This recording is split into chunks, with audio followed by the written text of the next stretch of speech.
प्रेरणास्पद कथा YouTube channel पर मैं धनंजय जैन आप सभी का हार्दिक स्वागत करता हूं।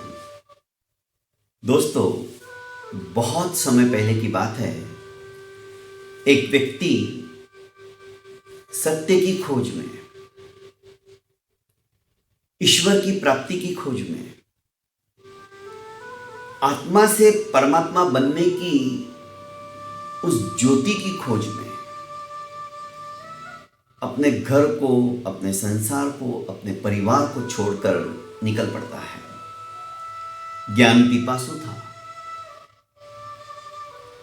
जहां पर भी जाता, किसी से भी यदि उससे कोई अच्छी बात सीखने को मिलती या उसका दृष्टिकोण उसकी अच्छाइयों को देख पाता तो ले लेता। फलस्वरूप चाहे कोई छोटा हो या बड़ा हो, बस उसे तो ज्ञान हासिल करना था। इसी उद्देश्य से उसने अपना घर बार परिवार सब कुछ छोड़ दिया था और काफी हद तक वो उसमें सफल होता चला जा रहा था। 20 वर्ष हो गए और वो वास्तविक और सच्चे ज्ञान को प्राप्त करने के लिए अनेक देश विदेशों के अंदर भ्रमण करता रहा। उद्भट विद्वान हो गया, क्योंकि बाहर जाने वाला व्यक्ति और जिसके मन के अंदर कुछ सीखने की ललक रहती है, उत्कंठा रहती है, वो सीखता ही है। अनेक शास्त्रों का ज्ञान इसे प्राप्त हो गया। पढ़ता था, चिंतन करता था, जो कोई मिलता था उसकी अच्छाइयों को ले लेता था। जैसे निहार धुल्ल शोधक को मैं आपकी भाषा में कहूं तो सुनार का ही एक तरह से वो काम करता है। सुनार की दुकानों के नजदीक जो गटर रहती है, गंदी नाली जो बहती है पानी की, वो निहार धुल्ल शोधक क्या करता है, उस गटर के अंदर एक छोटी सी छलनी लेकर उसमें कूद जाता है और वहां से वो छानता रहता है, कहीं छोटा सा कण ना मिल जाए सोने का। और वो उसमें कई बार सफल होता है, क्योंकि दागिनों को, अलंकारों को घड़ने के वक्त हल्का सा बारीक कण भी यदि गिर जाता है तो दिखता नहीं है। फिर सुनार जब झाड़ू मारता है तो सारा कचरा गटर में डाल देता है। तो निहार धुल्ल शोधक हमेशा, कई बार, बहुत पहले की बात है ये तो, राजस्थान के अंदर हम देखते थे ये गटर में क्या कर रहा है, तो वो सोने के कणों को ढूंढने की कोशिश करता था। मतलब गंदगी में से भी अच्छाइयों को निकालता था, अच्छी चीज ढूंढता था। कीचड़ में जैसे कमल खिलता है, वैसे उसे गटर के अंदर भी सोने के कण मिल जाते थे। दोस्तों, यह व्यक्ति भी चाहे कोई बुरा हो, क्रूर हो, पर उसमें अच्छाई क्या है वो ढूंढता था और अपने जीवन को अच्छा बनाने की कोशिश करता था। 20 साल के अंतराल में इसके कई अनुयायी हो गए, कई भक्त हो गए, कई शिष्य हो गए। इसका एक ही मकसद था, ज्ञान सीखना, ज्ञान लेना और ज्ञान बांटना। ज्यादा से ज्यादा लोगों को ये अपने पास जो कुछ है, जो कुछ इसने सीखा है, वो लुटाता था। कहावत भी है, सरस्वती के भंडार की बड़ी अपूर्व बात, जो बांटे त्यों बढ़े, बिन बांटे घट जात।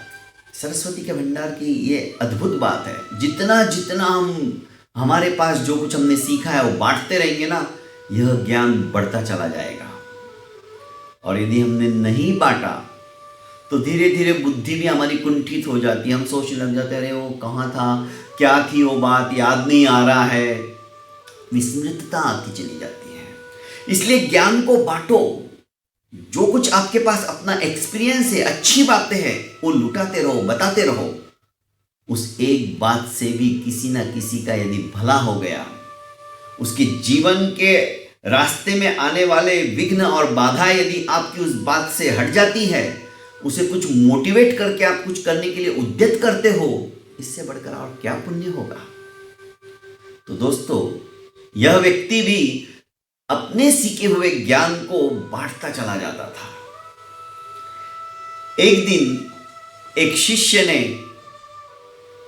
पूछा कि गुरुदेव, आप इतने उद्भट विद्वान हो, एकदम सरल हो, आपको कभी भी मैंने क्रोधाभिभूत होते हुए नहीं देखा, जबकि हमको तो थोड़ा सा भी ज्ञान आ जाता है तो हमें अहंकार आ जाता है। क्योंकि जैसे कहावत है संस्कृत के अंदर, उक्ति है, विद्या ददाति विनयम, विनयात याति पात्रताम। विद्या विनय को देती है, विनम्रता लाती है, और ऐसे पात्र के अंदर ही विद्या स्थिर रहती है। तो गुरुदेव, आप तो बिल्कुल एक एक अक्षरशः इन सूत्रों को आत्मसात कर चुके हो, तो आपके गुरु कौन है? आपने इतनी सारी विद्याएं किनसे सीखी है? ये ज्ञान आपने कहां से हासिल किया? उस व्यक्ति ने कहा कि बंधु, यदि देखा जाए तो मेरे हजारों गुरु हैं। यदि उनके बारे में जिनसे जिनसे मैंने जो जो सीखा है बताने जाऊं तो शायद महीनों नहीं बरसों निकल जाएंगे। पर मुझे रहरे के 3 गुरु बहुत याद आते हैं। गुरुदेव, कौन 3 गुरु? कैसे 3 गुरु? पहला गुरु है मेरा, जब मैं ज्ञान प्राप्ति के लिए अपने घर बार छोड़कर, परिवार को छोड़कर निकल पड़ा था, तो एक गांव के बाहर मैंने एक पेड़ के नीचे रुकने की कोशिश की, क्योंकि गांव अनजान था, मुझे कहीं सहारा मिलने की कोई उम्मीद नहीं थी, और मंदिर के पट भी बंद हो जाते, रात्रि के समय में जाऊंगा कहाँ? तो मैंने सोचा यहीं रुक जाता हूँ। इतने में एक चोर उधर से निकल रहा था, तो मैंने पूछा कि भाई, इस गांव में कहीं धर्मशाला या ऐसा कोई बसेरा मिल सकता है जहां पर मैं रात गुजार सकता हूं? उस चोर ने कहा कि बंधु, लगता है तुम परदेसी हो और मैं चोर हूं। इस गांव के अंदर सभी अभी सो चुके होंगे, तुम व्यर्थ के अंदर गांव में जाने की कोशिश मत करो, क्योंकि सूर्योदय के पूर्व आपका जाना उचित नहीं रहेगा, क्योंकि इस गांव के अंदर बहुत सी चोरियां होती है, और आपको गलती से किसी ने देख लिया तो आपको ही चोर समझकर अंदर डाल दिया जाएगा। चोर की स्पष्टवादिता की बातें सुनकर यह बड़ा प्रभावित हुआ। उसने कहा, फिर मैं क्या करूं? आज रात यहीं बसेरा करूं? नहीं, आप यदि चाहो तो यहां से थोड़ी ही दूरी पर, जिधर से मैं आ रहा हूं, मेरी कुटिया है। दिन में मैं भिखारी का वेश बनाकर भीख मांगता हूं और लोगों के सामने इस कुटिया में आता हूं, पर रात्रि को मैं चोरी करता हूं। मैं सेंध लगाने में माहिर हूं, बंद तालों को तोड़ने में माहिर हूं, खोलने में माहिर हूं। आपको मैंने मेरी हकीकत बता दी, और आप चाहो तो मेरे कुटिया के अंदर विश्राम कर सकते हो। गुरुजी ने कहा कि बंधु, मैं बड़ा प्रभावित हुआ उससे। मुझे उसकी सत्यवादिता के ऊपर आश्चर्य भी हो रहा था और गर्व भी हो रहा था। ये चोर होते हुए भी कबूल कर रहा है कि मैं चोर हूं।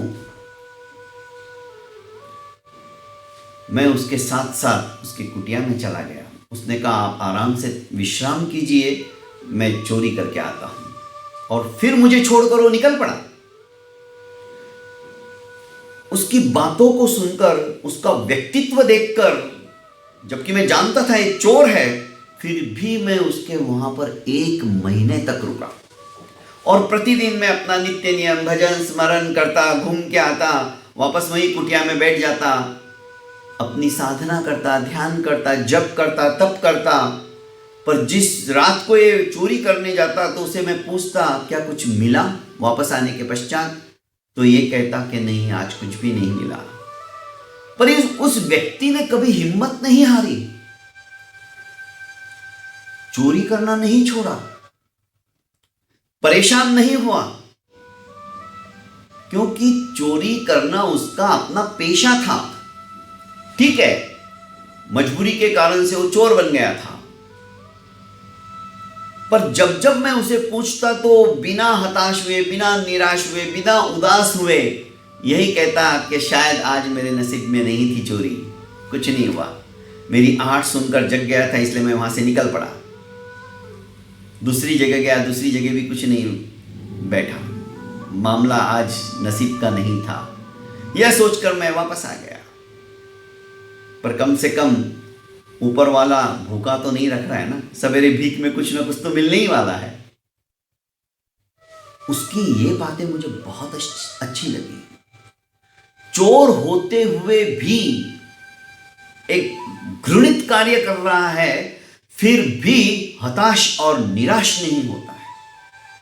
मैं भी 20 साल के बाद में इतना जप करता हूं, इतना तप करता हूं, इतनी आराधना करता हूं, इतनी साधना करता हूं, फिर भी मेरे मन में कई बार आता है कि भगवान है या नहीं है, क्यों नहीं मुझे अभी तक साक्षात्कार हो रहा है। मैं हताश हो जाता हूं, मैं निराश हो जाता हूं। तब मुझे वो चोर याद आता है कि नहीं, मुझे हताश नहीं होना है, मुझे निराश नहीं होना है। अपने लक्ष्य की प्राप्ति के लिए मुझे निरंतर उद्यम करते रहना है, पुरुषार्थ करते रहना है, मेहनत करते रहना है। अपनी तपस्या के अंदर, अपनी साधना के अंदर विक्षेपता नहीं आनी चाहिए। यही सोचकर मैं हमेशा उस चोर को अपना गुरु मानकर उसे याद करता रहता हूं। बार बार मुझे वो याद आता है कि वो हताश नहीं हो सकता है तो मैं क्यों हूं। और मुझे विश्वास है कि मुझे भी एक दिन सिद्धत्व, बुद्धत्व और मुक्तत्व की प्राप्ति होगी। इतना आत्मविश्वास मेरे अंदर उस चोर की वजह से जगा है, इसलिए मैं उसे अपना गुरु मानता हूं। शिष्य गदगद हो गया कि बुराइयों में से भी अच्छाई निकालने की कला मेरे गुरु के अंदर है। दूसरा, गुरु मेरा कुत्ता है। गुरुदेव आप कैसी बात कर रहे, कुत्ता भी कभी गुरु हो सकता है? और उससे आपने क्या सीखा, उसने क्या सिखाया आपको? हाँ सुनो, गर्मी के दिन थे, मुझे बहुत प्यास लगी थी और एक नदी के किनारे मैं पहुंच गया। दूर दूर तक कहीं कोई रहवासी नहीं दिख रहा था, तो मैंने नदी के ही स्वच्छ अच्छे निर्मल पानी को लेकर आचमन करना शुरू कर दिया था। इतने में कुत्ता भी भूखा प्यासा उस नदी की तरफ आ गया। उसे भी प्यास लगी थी और वो नदी के किनारे पे ही जैसे ही उसने पानी पीने के लिए अपना मुंह देखने की कोशिश की और जीभ बाहर निकाली, इतने में उसका प्रतिबिंब, उसकी परछाई उस स्वच्छ अच्छे निर्मल पानी के अंदर दिखाई देने लगी, जैसे कि दर्पण हो। पानी बहुत शुद्ध था। तो जैसे ही उसे लगा कि कोई दूसरा कुत्ता है, वो भौंकने लगा। उसको डर लगने लगा कि अंदर कोई है जो मुझे पानी नहीं पीने देना चाहता। और जैसे वो भौंकता तो उधर से भी उसका प्रतिबिंब उसे ही दिखता, तो उसे लगता कि ये भी मेरे से झगड़ा करने के लिए उद्यत है, ये शायद इसका घर है और ये मुझे नहीं आने देना चाहता है, मुझे नहीं पानी पिलाना चाहता है। थोड़ा पीछे हटता, प्यासा तो था ही, फिर से आता है आगे, पर वापस वही प्रतिबिंब देखकर और पीछे हटता है, कदम पीछे हटाता है। उसका यह कार्य कम से कम 10, 15, 20 बार ऐसा मैं देखता रहा। मुझे बड़ा आश्चर्य हो रहा था, ऐसा क्यों कर रहा है? पर मैंने समझने की कोशिश की, इसे अपने प्रतिबिंब से ही यह प्रतिभासित हो रहा है कि कोई दूसरा कुत्ता है, और फलस्वरूप ये पानी नहीं पी रहा है। इसे डर लग रहा है कि यह कुत्ता मेरे ऊपर भी झंपापात करके आ जाएगा और मेरे को भूखा प्यासा तो हूं लहूलुहान कर देगा। डर और भय की वजह से वो पानी नहीं पी रहा और भौंक भौंक कर उसका गला और ज्यादा सूखने लग गया था। अंततोगत्वा उसने हिम्मत से झंपापात कर दिया नदी के अंदर, इस कुत्ते को दबोचने के लिए, उसकी छाया को दबोचने के लिए। पर झंपापात करते ही उसका प्रतिबिंब वहां से हट गया। आराम से तैरने लगा, पैर मारने लगा, अच्छे से इसने पानी पिया और इसे शायद समझ में आ गया कि ये तो मेरी ही परछाई थी। कहने का अभिप्राय, बंधु, उस कुत्ते की वजह से मैं ये सीखा कि हमने यदि हिम्मत की, डट के मुकाबला किया, दुर्गुणों को हटाने के लिए भरसक प्रयास किया, हम अवश्य में सफल होते हैं। हमारी आत्मा एक शेर है, पर हम प्रगाढ़ निद्रा के अंदर निद्राधीन है, सोए हुए हैं। जंगल के अंदर एक बब्बर शेर था। कहानी में कहानी सुना रहा हूं क्योंकि बहुत कुछ यादें तरोताजा हो जाती है। वो बब्बर शेर को प्रगाढ़ निद्रा में सोए हुए देख एक मृग आता है और शेर के कटी प्रदेश पे उसकी कमर के ऊपर अपना उत्तमांग रखकर सो जाता है। कुत्ता आता है, शेर के सामने खड़ा हो जाता है। खरगोश आता है, वो भी शेर के मुंह के पास जाके अपने दोनों पैर खड़े करके बताना चाहता है, तू क्या चीज है मेरे सामने। ये सब कब हो रहा है? शेर सोया हुआ है। छोटे मोटे जानवर ऐसे ही आते हैं और शेर के सामने अभिमान के साथ में खड़े हो जाते हैं, क्योंकि शेर प्रगाढ़ निद्रा के अंदर निद्राधीन है, सोया हुआ है। अरे जिस शेर की एक दहाड़ से सारा वन प्रदेश प्रकंपित हो जाता था, आज उसी शेर के सामने छोटे छोटे जानवर उसको तुच्छ समझ रहे हैं, उसकी कोई अहमियत नहीं समझ रहे हैं, क्योंकि शेर सोया हुआ है। दोस्तों, हमारी आत्मा भी शेर है, पर अज्ञानता की गहन निद्रा के अंदर ये निद्राधीन है। हमने अपने ज्ञान के ऊपर आवरण छा दिया है। फलस्वरूप क्रोध, मान, माया, लोभ, राग, द्वेष, मद, मत्सर, ये सारे छोटे छोटे जो जानवर हैं, आत्मा के जो दुश्मन हैं, ये इसके ऊपर हावी हो रहे हैं। पर जिस दिन ये शेर जग जाएगा दोस्तों, परम पिता परमेश्वर हमें प्राप्त हो जाएगा, क्योंकि ये रुकावट है हमारी साधना के अंदर। किसी ने कहा भी है, जब तेरी बदफैलियों का खात्मा हो जाएगा, तब तेरा ही आत्मा परमात्मा हो जाएगा। आत्मा और परमात्मा में कर्म का ही भेद है। आत्मा और परमात्मा में कर्म का ही भेद है। काट दे जो कर्म, फिर तो भेद है ना खेद है।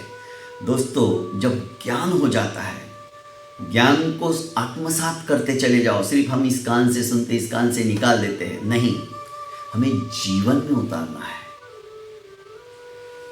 गुरु ने अपने शिष्य से कहा कि दूसरा मेरा जो गुरु है वो कुत्ता था, उसने डर को हटा दिया और झंपापात कर दी, कूद गया नदी के अंदर। जिस दिन हमारा डर हट जाएगा, ये क्रोध, मान, माया, लोभ, छोटे मोटे जानवर है, ये हमारा कुछ नहीं बिगाड़ सकते। हमारा आत्मा ही सब कुछ है। तो उस कुत्ते ने मुझे ये ज्ञान दिया, डर मेरा निकाल दिया। फलस्वरूप कैसी ही परिस्थिति क्यों ना आए, मैं कभी गुस्सा नहीं करता हूं। क्यों मैं उसे हावी होने दूं अपने ऊपर? मुझे कभी अहंकार नहीं आता है। क्यों मैं अहंकार के मद के ऊपर चढ़ के बैठूं? बस यही कारण है कि दूसरा गुरु मेरा वो कुत्ता है। गुरुदेव, फिर आपका तीसरा गुरु कौन है और कैसा है?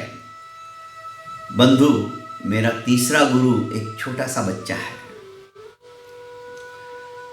वो कैसे? एक बार मैं मंदिर के बाहर, दरवाजे के बाहर सीढ़ियों पे ही बैठा हुआ था। एक लड़का आता है, वो मोमबत्ती जलाए हुए आता है। उसे भीतर के दीपक को जलाना था उसी से। मैंने उसे पूछा, क्या ये मोमबत्ती तुमने जलाई है? उसने कहा, हाँ, मैंने जलाई है। तो क्या तुम उस ज्योति को, ज्योति का जो स्रोत है, वो जो टिमटिमा रही है, उस स्रोत को तुम बता सकते हो, तुम कहां से लाए? लड़का हंसा। उसने कहा ज्योति को मैं कहां से बता सकता हूं, वो कैसे आई है। मैंने तो दिया सलाई से जला के उसको जला दिया, पर वो ज्योति कहां से आई है वो मैं नहीं जानता हूं। पर हां, एक बात मैं तुम्हें पूछ सकता हूं, तुम्हारे ही सवाल को तुम्हारे ही जवाब की अपेक्षा रखता हूं। प्रति प्रश्न हो जाएगा वो। उस लड़के ने उस मोमबत्ती को फूंक करके बुझा दी। उसने कहा, आपने आपके सामने इस ज्योति को जाते हुए देखा, क्या आप बता सकते हो ये कहां गई? उस दिन उस लड़के ने, छोटे से बच्चे ने मेरी आंखें खोल दी। मेरा ज्ञान निरर्थक लगने लगा। ज्योति प्रकट होना, आत्मज्योति प्रज्वलित होना कैसे क्या हो सकती है, मैं नहीं जानता था। और यह सवाल मैंने उसे पूछ लिया था। अरे उस आत्मज्योति को प्राप्त करने के लिए तो मैं घर से निकला था। जब उसने बुझा दी, ज्योति कहां गई पता नहीं। जन्म और मरण की जो श्रृंखला है, यह मनुष्य जन्म प्राप्त होने के बाद ही हम पता कर सकते कि हम कहां जाते हैं, कहां से आते हैं। कोहम, मैं कौन हूं, मैं कहां से आया हूं, मैं कहां जाऊंगा। जो जन्मा है दोस्तों, सुनिश्चित है उसकी मृत्यु भी होगी। पर जन्म और मरण के बीच का जो जीवन है, वो जीवन हम कैसे जी रहे हैं, जीवन हमने कैसे जिया, हम कैसे जी रहे हैं, ये जब तक हम समझेंगे नहीं ना, तब तक कुछ नहीं है। पर हम संसार के माया जाल के अंदर ऐसे उलझ जाते हैं, हम अपने आप के आत्म ज्योति को प्रज्वलित करने में असक्षम हो जाते हैं। तेल लून लकड़ी के अंदर ही हमारा सारा संसार सिमट जाता है।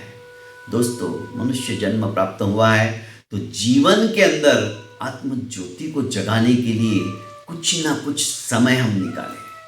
अरे जो हार्ट, जो हृदय हमारा धक धक धक धक धक कर रहा है, 1 मिनट के अंदर 72 बार, 72 बार ऐसा धड़कता है। नॉर्मल व्यक्ति का कम ज्यादा हो सकता है, विज्ञान की बात है। जो हमारे लिए धड़कता है, हम सो जाते ये नहीं सोता है, हम रुक जाते ये नहीं रुकता है, हम बैठ जाते ये नहीं बैठता है, दिन रात ये धड़कता रहता है। जब तक ये धड़क रहा है तभी तक तो जीवन है। जिस दिन ये बंद हो जाएगा उस दिन राम नाम सत्य हो जाएगा। तो दोस्तों, जब तक ये धड़कन चालू है तभी तक हमारे पास समय है।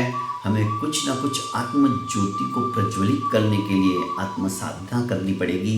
और शिष्य इतना गदगद हो गया कि गुरुदेव, सचमुच में आपके तीनों गुरु अद्वितीय है और मैं सौभाग्यशाली हूं कि मुझे आप जैसा गुरु मिला है। दोस्तों, गुरु कोई भी हो सकता है, छोटा भी हो सकता है, बड़ा भी हो सकता है, पशु भी हो सकता है, पक्षी भी हो सकता है। एकाक्षरम प्रदात्तारम यो गुरुम नैव मन्यते श्वान योनिम शतम गत्वा चांडालेष्वपि जायते। अर्थात जो एक अक्षर भी सिखाने वाला है, यदि उसे कोई गुरु नहीं मानता है ना, तो चांडाल की योनि के अंदर और कुत्ते की योनि के अंदर हजारों बार जन्म लेता है। ये चाणक्य नीति कहती है। अलग अलग नीतियां हैं। कहानी कहने का अभिप्राय है दोस्तों कि हम किसी से भी सीख सकते हैं। हमें ये अहंकार नहीं आने देना है कि वो तो मेरे से बहुत छोटा है, मैं उससे क्या सीखूंगा। क्या पता उसके अंदर कौन सा गुण है जो आप नहीं जानते हो, जो आपके भीतर नहीं है।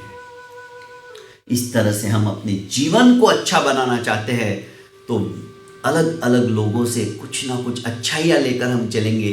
सचमुच में हमारा जीवन सफल हो जाएगा। बहुत बहुत धन्यवाद।